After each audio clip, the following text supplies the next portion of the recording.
আমি বর্তমান সরকার ইউনূস সাহেবের কাছে তিনটি প্রশ্ন করতে চাই। তিনটি। এক নম্বর হলো, এখনো প্রশাসনিক ব্যবস্থা কেন করা হলো না এবং বড় বড় কর্মকর্তাদের কেন অবসর করে তাদেরকে আইনের আওতায় আনা হলো না? এই যে গণহত্যাকারী, আমরা কি জানি না আজকে একজন সাধারণ কনস্টেবল কিন্তু তার নিজের ইয়াতে আমাদের সাধারণ জনগণের উপরে গুলি চালায় নাই, লাঠি চার্জ করে নাই। 250-টিরও বেশি ডিজাইন অপশন নিয়ে ওয়ালটন স্মার্ট ফ্রিজ, বোঝে আপনার প্রয়োজন।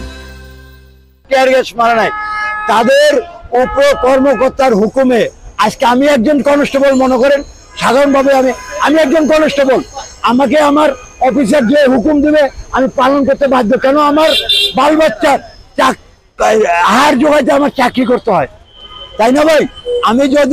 আমি আহার চাকরি না করি তো আমার বাল বাচ্চা না খাই থাকবো, আমার চাকরি থাকবে না। আমি হুকুম যদি না পালন করি তাহলে আমার কোনো থাকবে না।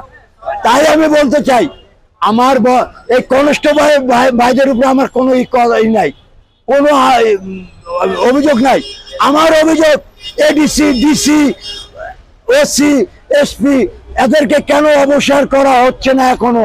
এবং যারা এই হুকুমকারী তাদেরকে এই যে গুলি দিয়ে আমার গণহত্যা করা হলো 2000-এর উপরে আমার ভাইদেরকে শহীদ করা হলো।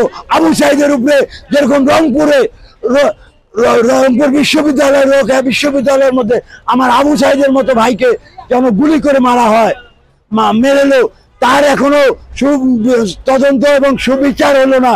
এরকম হাজার হাজার লোককে গুম, খুন এই শেখ হাসিনার উপরন্ত কর্মকর্তাদের দিয়ে করাইছে, পুলিশ কর্মকর্তাদের দিয়ে।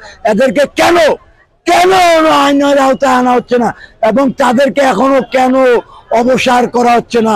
আমি স্বরাষ্ট্র মন্ত্রণালয়ের স্বরাষ্ট্র উপদেষ্টাকে বলতে চাই, আইন উপদেষ্টাকে বলতে চাই, অবিলম্বে অতি শীঘ্রই আমার দাবি এদেরকে অবসর করে আইনের আওতায় এনে বিচারের কাঠগড়ায় দাঁড় করান।